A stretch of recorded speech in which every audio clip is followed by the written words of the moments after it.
اس کا داخلہ اسکول میں دوبارہ ہو گیا تھا اور اس دفعہ اسے نویں جماعت میں داخلہ دلوایا گیا تھا۔ اپنے اسکول کے بچوں میں محاسبہ بڑا بڑا سا لگتا تھا، کیونکہ اس کے 2 سال تو ویسے ہی ضائع ہو چکے تھے۔ اس کے ساتھ پڑھنے والے بچے اس سے عمر میں 2 سال چھوٹے تھے۔ کلاس کے دوران بریک ہوا تو وہ بھی سب بچوں کے ساتھ کلاس سے باہر نکل گیا۔ باہر طویل راہداری کے اہالی سیڑھی پر مڑنے کے بعد ایک تنگ سی گلی تھی جس سے گزر کر کینٹین آیا کرتی تھی۔ اس نے بھی اپنے قدم کینٹین تک جاتے راستے پر موڑے اور پھر ایک ریلے کے ساتھ چلتا کہ وہاں پہنچ کر اس نے دیکھا گراؤنڈ میں ایک جانب لڑکوں کا رش لگا ہوا تھا۔ اس نے نظر انداز کر قدم آگے کی جانب بڑھائے، مگر پھر گویا وہ برف بن گیا۔ کھلے میدان کے ایک طرف لڑکے فٹ بال کھیل رہے تھے، اس سے آگے کی جانب درمیان میں ایک جالی کے آر پار 2 لڑکے بیڈمنٹن میں مگن تھے اور میدان کے اس طرف کرکٹ میچ ہو رہا تھا، مگر اب لڑکوں کے جم غفیر کے باعث اسے کہیں بھی میچ نظر نہیں آیا۔ مگر پھر اس کی نظر جھنڈ کے اس پار گرے لڑکے پر پڑی جس کے منہ سے خون نکل رہا تھا، اور اوپر سے لڑکے اسے لاتوں سے بار بار منہ پر ضرب لگا رہے تھے۔ اس نے سارنفی میں ہلا کر گویا خود کو روکا اور پھر آگے بڑھتا گیا تیز تیز قدموں سے، مگر پھر اس سے برداشت نہ ہوا۔ دانت جما کے اسے تیزی کے ساتھ مڑا اور پھر لڑکوں کے بنائے حلقے تک پہنچا۔ وہ نیچے گرا تھا اور بہتیار اس کے چہرے پر مسلسل اپنے جوتے سے ٹھوکریں مار رہا تھا۔ اس کا خون کن بٹی سے ابلنے لگا۔ لڑکوں کے جھنڈ کو گویا چیٹا وہ مارنے والوں کے سر پر پہنچا۔ پھر اس نے آؤ دیکھا نہ تھا، وہ بے احتیاط ان پر بل پڑا۔ جو مار رہا تھا اس کو پیچھے شرٹ سے جبڑتا اور اسے اٹھا کر دور پھینک دیا۔ لڑکا سوکھا سڑا تھا، اڑتا ہوا دوسری جانب گرا اور پھر گھسیٹتا ہوا دیوار سے جا لگا۔ اس نے سرخ آنکھوں سے اس کے دوسرے ساتھیوں کو دیکھا اور پھر جو بھی اس کے سامنے آیا اس نے کسی پر رحم نہ کیا۔ مار مار کر ان لڑکوں کا اس نے حشر بگاڑ دیا تھا۔ تھوڑی دیر بعد لڑکے ادھر ادھر کڑھاتے ہوئے زمین پر لوٹ پوٹ رہے تھے۔ اس نے نیچے گرے لڑکے کو ایک نظر دیکھا اور سب کے درمیان سے نکل آیا۔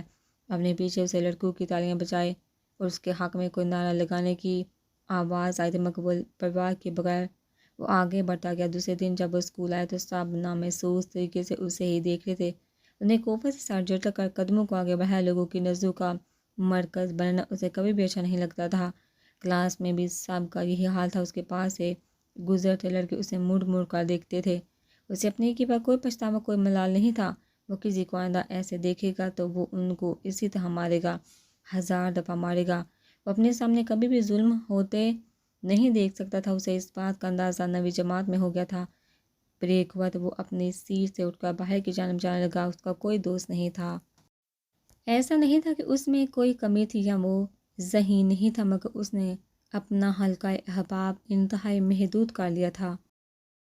نہ ہونے کے برابر کوئی اس کے ساتھ رہتا تو اس کی کمزوری جان لیتا، اور یہ وہ ہرگز بھی نہیں چاہتا تھا۔ اس کو اکیلا رہنا اس سے ساری اذیت سے کہیں زیادہ آسان تھا۔ مگر پھر باہر نکلتے ہی اس نے دیکھا کہ سامنے وہی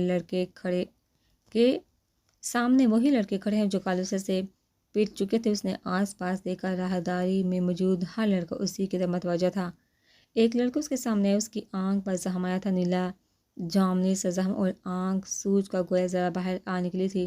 اس نے بے تاثر نظروں سے اس کی آنکھ سے زخم کو دیکھا اور پھر اسے دور پیچھے اس کے اور بھی دوست کھڑے تھے جن کے چہرے پر بھی اسی قسم کے نیلے اور گہرے جامنی سے نشان تھے۔ کل تم نے ہمیں مارا، یہ بات سوچے بغیر کہ ہم 7 8 تھے اور تمہیں یہ سارا اسکول بلکہ یہ سارے لڑکے جو تمہارے آس پاس کھڑے یہ سب ہم سے انگوٹھے سے پیچھے کی جانب کھڑے اپنے دوستوں کی طرف اشارہ کیا۔ ڈرتے ہیں تم نے ہمیں اتنی بے خوفی سے ہمارا جانتے ہو انجام کیا ہوتا ہے ہم سے پنگا لینے کا۔ امیر باپو کی بگڑی اولادیں تھی وہ، مگر اس نے اتنا کچھ دیکھ لیا تھا کہ اسے ان باتوں سے اب فرق نہیں پڑتا تھا۔ 2 قدم اس نے آگے بڑھائے تو وہ لڑکا بے احتیاط پیچھے ہوا۔ اس کے عین سامنے رکا، اس نے اسے بے تاثر نظروں سے دیکھا۔ مجھے پھنسانے سے پہلے تمہیں اپنا جرم بتانا پڑتا جو کہ تم نے بتانا نہیں تھا، سو میں تم سے نہیں ڈرتا۔ چبا کر اور تم جتنی دفعہ میرے سامنے کسی کو ایسے مارو گے تو میں بھی اتنی ہی دفعہ تمہیں ماروں گا، 1000 دفعہ ماروں گا۔ تمہیں جو اکھاڑنا ہے اکھاڑ لو۔ آخر میں ساڑ جھٹک کر سار سے نکلتا چلا گیا، اور پھر اس دن کے بعد کبھی وہ لڑکی اس کے سامنے نہیں آئی اور نہ کبھی دوبارہ انہوں نے کسی کو مارا پیٹا۔ اس دن اسے ایک بات سمجھ آ گئی کہ شیر کی ایک دن کی زندگی گیدڑ کی 100 سالہ زندگی سے کیوں بہتر ہوتی ہے۔ اگر کوئی یہاں پر شیر ہو اور اگر آئے تو جواباً آ بھی اسی طرح ڈالے، ان کا روپ جا کے طرح بیٹھ جائے گا۔ اس نے اس دن سیکھ لیا تھا۔ ایک دو دن بعد جب سب اس بات کو بھولنے لگے تو کلاس کے دوران وہ واش بیسن پر جھک اپنا چہرہ دھو رہا تھا، جب کسی احساس کے تحت اس نے سر اٹھا کر دیکھا، چہرے پر منمل زخموں کے نشان لیے وہ پیارا سا لڑکا بلا شبہ وہی تھا جسے اس نے اس دن بچایا تھا۔ وہ دروازے میں کھڑا اس سے ہی دیکھ رہا تھا۔ اس نے آستین سے چہرہ صاف کیا اور سیدھا ہو گیا۔ آنکھیں اب تک رونے کے بعد سرخ ہو رہی تھی اور چہرہ قدرے گلابی۔ وہ خاموشی سے اس کے پیچھے آیا اور پھر ہاتھ میں پکڑا ٹیشو اس کی جانب بڑھایا۔ جب اس نے ٹیشو کے لیے ہاتھ نہیں بڑھایا تو وہ بولا، بات میں چھپ کر جب روتے ہیں نا تو اس بات کا خیال رکھتے ہیں کہ آپ کی ہچکیوں کی بھی آواز باہر نہ جائے۔ کیا تمہیں کسی نے بے آواز رونا نہیں سکھایا؟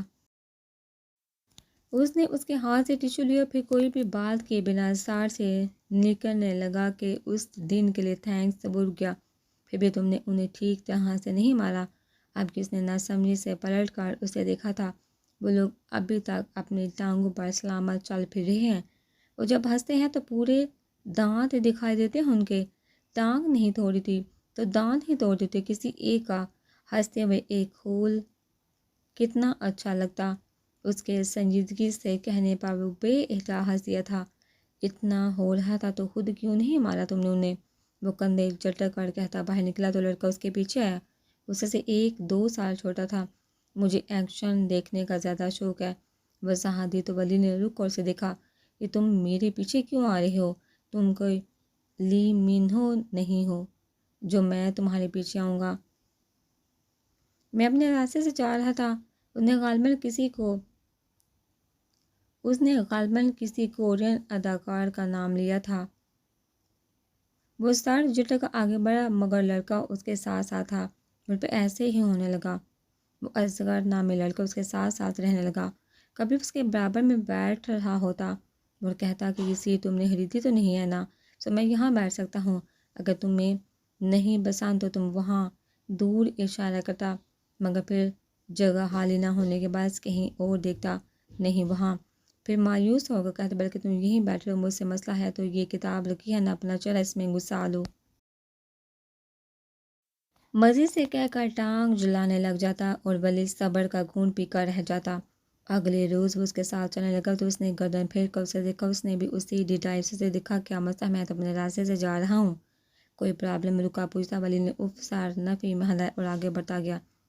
وہ کینٹین میں بیٹھا کولڈ ڈرنک پی رہا ہوتا تو وہ دور سے اس کا نام لے کر زور سے چلا کر ہاتھ ہلاتا۔ وہ حفظ سے آس پاس دیکھتا، نہیں یہاں کوئی اور ولی ہوگا۔ بڑبڑا کر سر جھٹکتا مگر پھر اس کے سامنے کرسی کھینچ کر بیٹھا ہوتا تو اس کی تیوری چڑھ جاتی۔ کب سے آوازیں دے رہا ہوں تمہیں بہرے ہو کیا؟ انتہائی خفگی سے کہہ کر اس کی کولڈ ڈرنک اٹھاتا اور گھٹا گھٹ اندر۔ تمہارا مسئلہ کیا ہے؟ ایک دن اس نے اسے سے پوچھ لیا۔ میرا تو کوئی مسئلہ نہیں۔ ہاں میری ممی کہتی تھی میں خود سب سے بڑا مسئلہ ہوں۔ بالکل ٹھیک کہتی ہیں وہ، اس نے بھی تڑہ کر کہا تو اصغر کا چہرہ بجھ سا گیا۔ وہ حین نہیں تھی۔ 1 سال پہلے مر گئی۔ کینٹین میں ایک دم سناٹا چھا گیا۔ میں اپنے بابا کے ساتھ رہتا ہوں، عائشہ سے وضاحت دی اور اپنا بیگ لیے وہاں سے اٹھ گیا۔ اب کہ ولی اس کے پیچھے گیا تھا، وہ میدان کے ایک جانب کی تار میں بنی سنگی بینچ میں سے ایک پر بیٹھا تھا۔ اس کے سر کے عین اوپر ایک درخت تھا جس کی شاخیں پوری طرح سے اس بینچ پر جھکی ہوئی تھی، ایسے کہ اس پر بیٹھا انسان دور سے نظر نہ آتا تھا۔ خاموشی سے اس کے ساتھ آ کر بیٹھ گیا۔ آئی ایم سوری، اس نے عائشہ سے کہا تو اصغر نے مسکرا کر اسے دیکھا۔ ایک شرط پہ اگر تم مجھ سے دوستی کر لو۔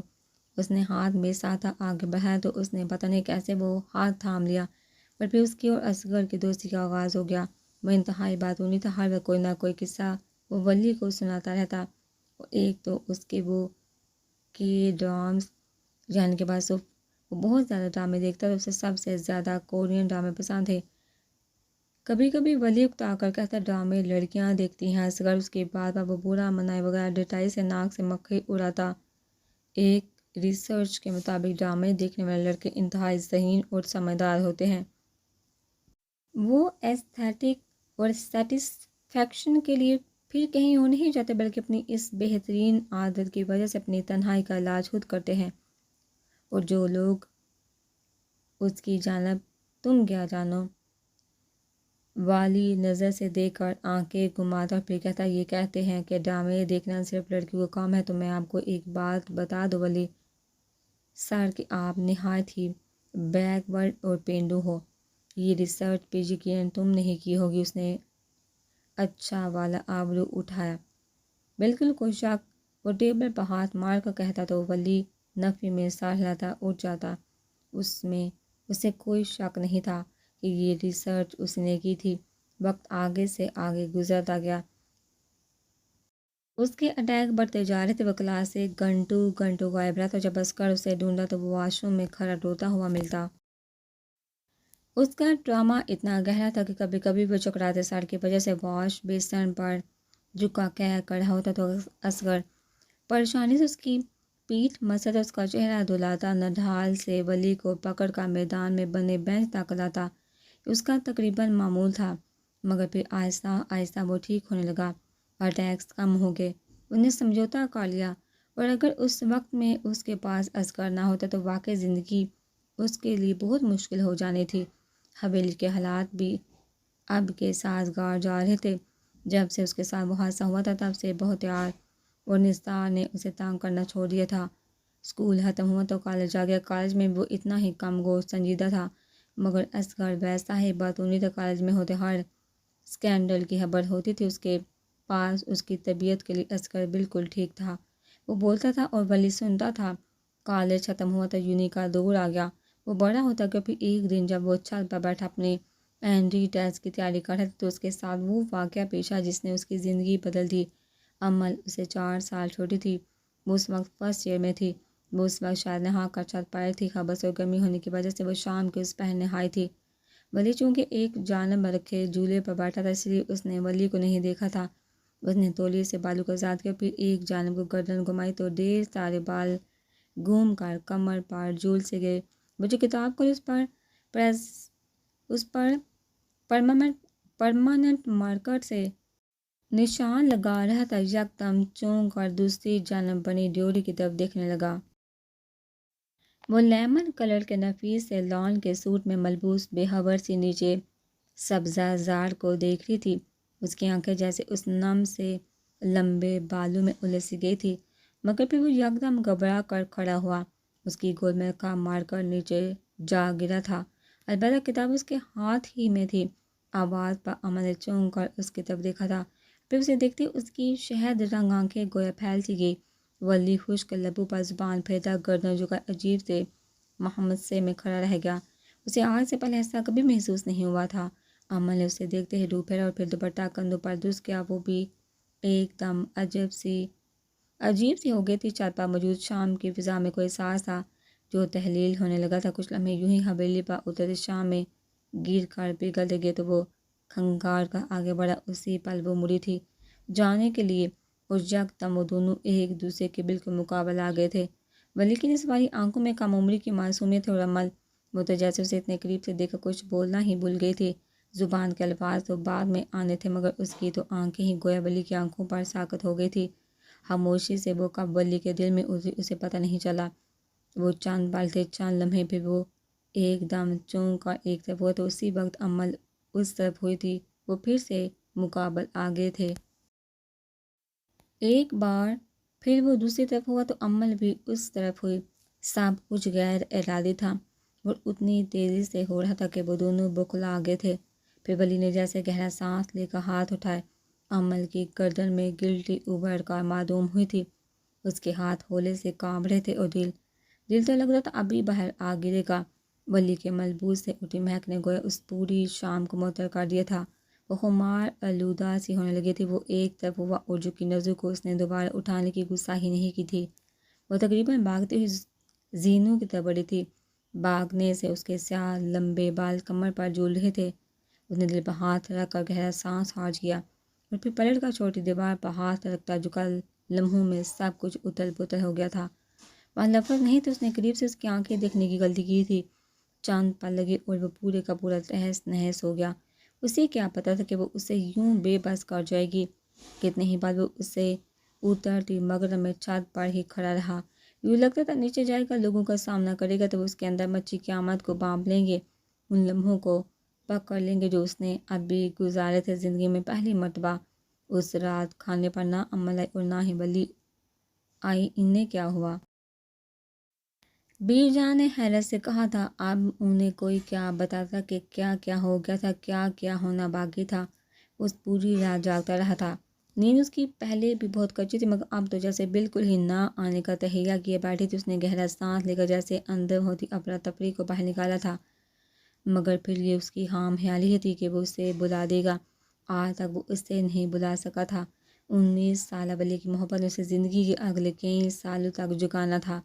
اگلی صبح بھی وہ دونوں گویا ایک دوسرے سے چھپتے رہے تھے۔ اسے اس وقت نہیں معلوم تھا کہ وہ اس سے کیوں چھپ رہا تھا، مگر وہاں وہ اس کا سامنا کرنے سے خوفزدہ ہو رہا تھا۔ اس کے سامنے جا کر کمزور نہیں پڑنا چاہتا تھا۔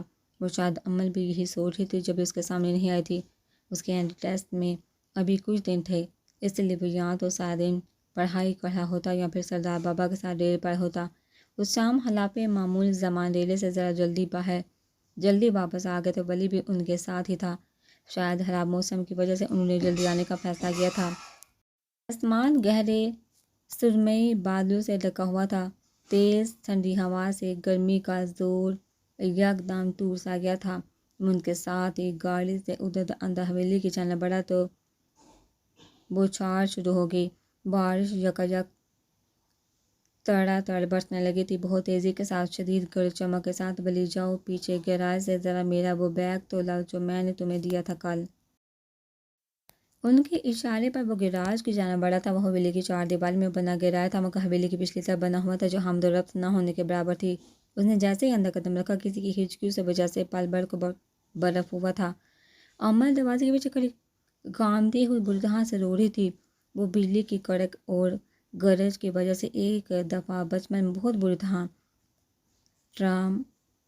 ڈراماٹائز ہوئی تھی۔ بلی کو یاد تھا مگر اس ڈرامہ کا عذاب تک ہوگا اس کا اندازہ ولی کو نہیں تھا۔ اس کی ہچکیوں کو سنتا وہ یکدم دروازے کے پیچھے اس کے سامنے گیا تو وہ دونوں ہاتھوں سے چہرہ ڈھکے لرزی تھی، ہر گرج کے ساتھ بری طرح گھبرا جاتی۔ امل بھی اس آواز پر اس نے جھٹکا کھا کر سر اٹھایا۔ گال اور آنکھیں رونے کے باعث گلابی پڑ رہے تھے اور آنکھیں ان میں اتنا پانی جمع تھا ولی کو لگا وہ بہہ جائے گا۔ وہ بے احتیاط اس کے نزدیک آئی تھی۔ مجھے بہت ڈر لگ رہا ہے ولی، مجھے یہاں سے لے کر جائیے۔ اس نے اس کی نم آستین کو اپنی مٹھی میں جکڑا تھا۔ جی بی بی آپ ڈریے نہیں، کچھ نہیں ہے، بارش ابھی تھم جائے گی۔ بامشکل اس سے نظریں ہٹا کر اس نے آہستگی سے کہا، آپ اس وقت یہاں کیا کر رہی تھی؟ اس نے بات برائے بات کی۔ وہ حد درجہ خوفزدہ تھی، ہولے ہولے اس کا نازک وجود کانپ رہا تھا۔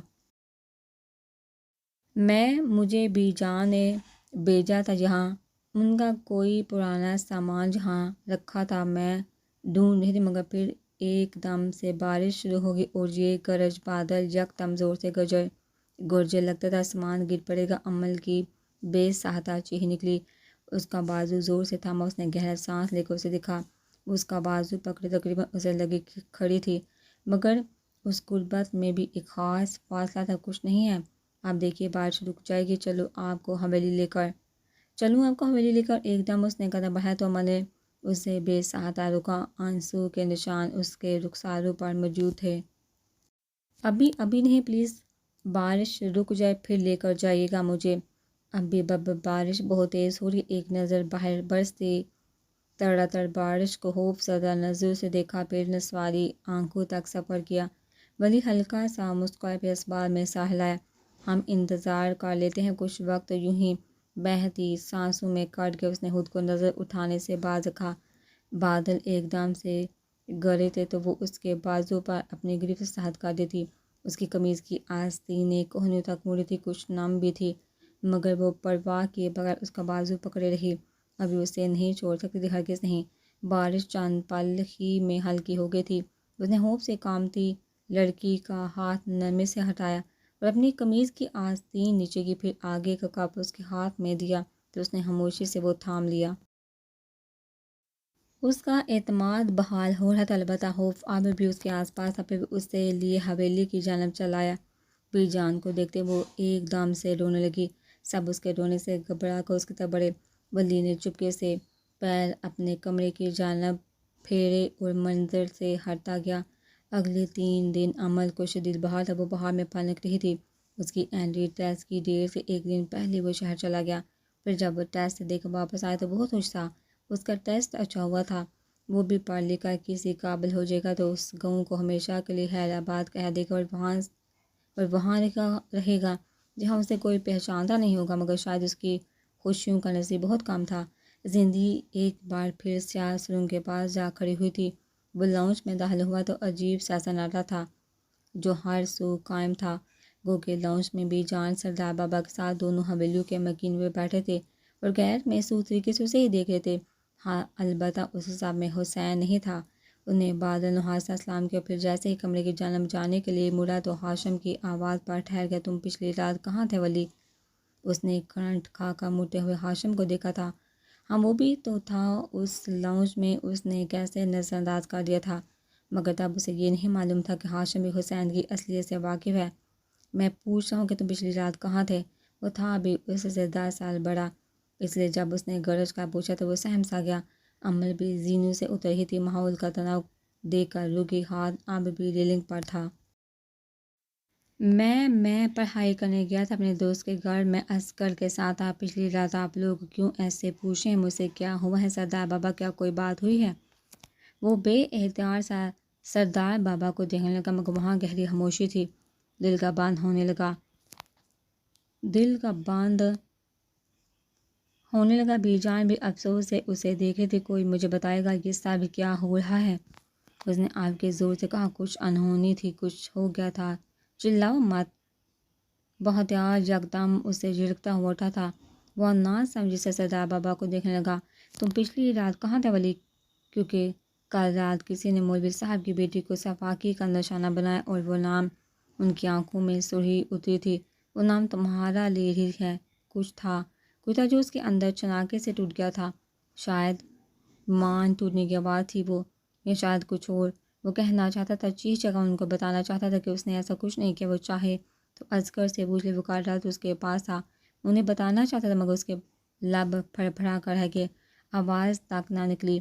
وہ پھر سے اسی سرنگ میں بے دم سا پڑا تھا اور کوئی تھا جو اس کی جانب بڑھ رہا تھا، اسے مارنے کے لیے کوئی تھا۔ وہ لڑکی اپنے منہ سے تمہارا نام لے رہی تھی، تمہیں نامزد کیا۔ اس نے اس جرم کی پاداش میں کوئی لڑکی اپنی عزت، اپنی عظمت کے بارے میں کبھی جھوٹ نہیں بول سکتی، کبھی بھی نہیں۔ ہاشم اس پر گرا رہا تھا۔ وہ ہتھیار نے آگے بڑھ کر اس کے گریباں جکڑا۔ کیوں آئے ہو تم ہماری زندگیوں میں؟ کیوں ہماری بنی بنائی عزتوں کو خاک کرنے پر تلے ہو؟ کیوں آج ہماری زندگیاں کتو والی کر دی ہے تم نے؟ بولو، وہ لڑکی کیوں نام لے رہی تھی تمہارا؟ وہ کیوں کہہ رہی تھی کہ ولی نے اس کی عزت خراب کیا؟ اس کے سلگتے الفاظ نے جیسے اسے اندر تک جلا کر بسم کر ڈالا تھا۔ عزت خراب کی، وہ بھی ولی نے؟ کچھ لمحے لگے تو اسے ان لفظوں کو سمجھنے میں نے ایسا کچھ بھی نہیں کیا۔ جھوٹ بول رہی ہے وہ لڑکی، بکواس کر رہی ہے۔ میں کل اپنے دوست کے ساتھ تھا، اپنے ٹیسٹ کی تیاری کر رہا تھا اس کے گھر۔ آپ کو یقین نہیں آتا تو اس کے والد سے پوچھ لے فون کر کے، لیکن مجھ پر الزام مت لگائیے، میں بے گناہ ہوں۔ اس نے بختیار کے ہاتھ اپنے گریبان سے جھٹک کر بہت دشتگی سے کہا تھا، اور اگلے ہی پل اسی دشتگی کے ساتھ بختیار نے اسے زوردار چانٹا مارا تھا۔ اس کا چہرہ گھوم گیا، رخسار سرخ ہو گیا۔ سامنے صوفوں پر براجمان خواتین بہت لطف لیتے ہوئے یہ تماشا دیکھ رہی تھی۔ نگار بیگم نے تو بامشکل اپنی مسکراہٹ چھپائی تھی۔ کس چیز کی کمی ہونے دی؟ میرے باپ نے تمہارے لیے ہاں، اور بدلے میں تم کیا دے رہے ہو ہمیں؟ ذلت، رسوائی، یہ سارے زمانے میں تماشا۔ مجھے تم سے کوئی امید بھی نہیں تھی، کیونکہ گند سے اٹھائے جانے والے سدا گند ہی میں رہتے ہیں، وہ کبھی اٹھ کر کسی جگہ نہیں بیٹھ سکتے۔ اور تم؟ اس کی آنکھوں میں اس کے لیے بے پناہ نفرت تھی، ایسی حقارت تھی کہ ولی دنگ رہ گیا تھا۔ اسے اپنا آپ، اپنا وجود ٹوٹتا ہوا محسوس ہوا۔ تم تو ہو ہی حرامزادے۔ چھن چھن سب کچھ اس کے اندر ٹوٹ رہا تھا۔ رگوں میں خون کی جگہ ٹوٹے کانچ گردش کرنے لگے تھے۔ اس کی آنکھ سے آنسو پھسلا۔ میں نے کچھ بھی نہیں کیا سردار بابا، خدا کے لیے میرا یقین کرے، مجھے یوں اس طرح بے عزت تو مت کرے۔ سردار بابا مجھے جانتے ہیں، ہم میری حقیقت سے واقف ہیں، میں نے کچھ نہیں کیا۔ ان کے قدموں میں بیٹھا رو رہا تھا، مگر وہ بے تاثر سا اس کا چہرہ دیکھ کے وہ افسوس تھا گہرا ملال جیسے ولی نے ان کے امیدوں پر پانی پھیر دیا. اور سردار بابا اس نے ان کا گھٹنا ہلائے. اس کی ہچکیاں پورے لاؤنج میں گھومنے لگی تھی. امل کی آنکھ سے آنسو ٹوٹ ٹوٹ کر گرنے لگے. اسے اس طرح بے طرح ترسایا تھا. بی جان میری بات سنیں، خدا کے لیے میری بات سنیں. آپ تو مجھے جانتی ہیں بی جان، میں کبھی ایسا نہیں کر سکتا. آپ کو سب معلوم ہے، پھر خاموش کیوں بیٹھی ہیں آپ؟ بولیے بی جان. وہ ہذیانی انداز میں ان کا گھٹنا ہلا رہا تھا. بی جان نے دکھ سے جیسے ہی اس کے چہرے پر ہاتھ پھیرنا چاہا، ہاشم نے اسے کھینچ کر کھڑا کیا. بی جان کا ہاتھ ہوا میں معلق رہ گیا. تم سے بات کریں گی آپ، تھانے میں پلیز چلو. اسے گھسیٹتا ہوا باہر کی جانب بڑھا تھا اور وہ مسلسل چلا رہا تھا کہ اس نے ایسا کچھ نہیں کیا، وہ ایسا نہیں کر سکتا، وہ کبھی ایسا نہیں کرے گا. وہ سردار بابا کو پکار رہا تھا، بی جان کو آوازیں دے رہا تھا، اور بی جان دل کے ہاتھوں مجبور ہو کر دروازے تک آئی تھی، مگر وہ کچھ بھی نہیں کر سکتی تھی. وہ روتا رہا، میری بات سنیں، خدا کے لیے میری بات سنیں، میں بے گناہ ہوں، خدا کی قسم میں بے گناہ ہوں، میں نے کچھ بھی نہیں کیا. بی جان میں نے کچھ نہیں کیا، میں بے گناہ ہوں، میرا اس حساب میں کوئی قصور نہیں. سردار بابا وہ اسی تاریک کوٹری میں دوبارہ پہنچ گیا تھا. وہ دروازہ زور زور سے بجا کر کہہ رہا تھا کہ اس کا کوئی قصور نہیں، وہ اپنی مرضی سے پیدا نہیں ہوا، اس نے اپنے والدین سے نہیں کہا تھا کہ اسے پیدا کرے. پھر ہر دفعہ سزا اسے کیوں مل رہی تھی؟ ہر کوئی اسے کیوں مار رہا تھا؟ ہر کوئی اسے کیوں گالیاں دے رہا تھا؟ وہ اس کی بات کیوں نہیں سن رہا تھا؟ پولیس کی گاڑی میں دھکیل کر اس کے منہ پر دروازہ بند کر دیا گیا تو اس کی آواز دب گئی، مگر وہ اب بھی جالو سے لگا چلا رہا تھا، رو رہا تھا، میں بے گناہ ہوں بی جان، اللہ جانتا ہے کہ میں بے گناہ ہوں. اس کی آنسو سے بھیگی تھکی سی آواز پر بی جان کا دل کانپا. وہ تیزی سے زمان کی جانب مڑی جو اسی طرح خاموشی سے اندر بیٹھے ہوئے تھے. خدا کے لیے اس بچے کی ایک دفعہ بات تو سن لے آغا جان، آپ نے تو اسے اپنی صفائی میں کچھ کہنے کے لیے ایک دفعہ بھی مہلت نہیں دی، ایک لفظ نہیں سنا آپ نے. زمان میں جانتی ہوں میرے ولی کو وہ نہیں ایسا، خدا کے لیے کچھ کرے. ان کی دہائی پر نگار بیگم نے سر جھٹک کر ان کے گرتے آنسو کو دیکھا تھا. حرام حرام ہوتا ہے زمانے، اور جو اسے حلال کرنا چاہے وہ کبھی اپنی کوششوں میں کامیاب نہیں ہوتے. تم جو بھی کہہ لو، وہ ایک گندے خون کی پیداوار ہے، وہ گندے خون کی پیداوار ہی رہے گا. نحوست سے کہہ کر چادر سر پر ڈالتے وہ دروازے کی جانب بڑھی تو انجمن لڑکیاں اور حسن بھی انہی کے ساتھ پیچھے ہو لیے تھے. زمان نے ضبط سے گہرا سانس لیا اور پھر جانے کے لیے اٹھ کھڑے ہوئے. زینو پر وہ کھڑی تھی، منجمد ہوئی. کیا قصور تھا اس کا بابا؟ جب بولی تو آواز سہمی تھی اور آنکھیں دہک رہی تھی، غم سے، غصے سے. یہی نہ کہ وہ اس دنیا میں اپنی مرضی سے نہیں آیا، یہی نہ کہ اس کے نام کے ساتھ اس کے باپ کا نام نہیں لگا، یہی نہ کہ وہ اس کی آواز کانپی تھی. ریلنگ پر جمع ہاتھ پسینے میں نہا گیا تھا کہ وہ ناجائز ہے. لیکن کہاں ہے اس کا قصور بابا؟ کہاں ہے اس کی غلطی؟ کہاں گناہ گار ہے بابا وہ؟ مجھے تو اس کی کوئی کوتاہی، کوئی گستاخی نظر نہیں آتی. میں تو آپ سے عمر اور تجربے میں بہت پیچھے ہوں، پھر جو میں دیکھ رہی ہوں وہ آپ کو نظر کیوں نہیں آ رہا؟ آپ کیسے آنکھیں بند کر سکتے؟ کیسے کوئی اتنا اندھا ہو سکتا ہے؟ کرب سے بولتے بولتے اس کی آواز پھٹنے لگی تھی. عمل، یہ تم کس لہجے میں بات کرو؟ بابا سے بہتان نے اسے جھڑکا تھا، مگر اسے دیکھ وہ تلخ سے مسکرائی تھی. او باجی آپ تو بات ہی نہ کرے، آپ نے تو ساری عمر سے نفرت میں گزاری ہے، ساری زندگی اس کو اس گناہ کی سزا دی ہے. آپ صاحب نے اس نے حویلی کے لڑکوں کی جانب حقارت سے اشارہ کیا. اس گناہ کی سزا بازی جو اس نے کیا ہی نہیں تھا، جو غلطی اس نے کی ہی نہیں تھی، اس کی سزا کاٹ ہے وہ اب تک، اور آپ سب گناہ گار ہیں اس کے. اللہ جب اس بڑے دن میں آپ کو اٹھائے گا نا باجی، تو آپ کے پاس کوئی جواب نہیں ہوگا. آپ سب کی گردنیں جھکی ہوں گی، چہرے پر سیاہ اور چہرے سیاہ پڑے ہوں گے. بس بہت ہو گیا، کیا بکواس لگا رکھی ہے تم نے؟ ہاں وہ گناہ گار ہے، اس لڑکی کی عصمت دری کی ہے اس نے، اس لڑکی نے خود اقرار کیا. اس بات کا تم ایسے بس کریں، اور اللہ کے عذاب سے ڈرے. باجی کون کتنا سچ بول ہے، کون کتنا اچھا جھوٹ، میرے خیال سے یہ میں آپ کو نہ ہی بتاؤں تو بہتر ہوگا. وہ لڑکی، میں بھی دیکھتی ہوں کہ اس کا یہ ڈھکوسلا کب تک چلتا ہے.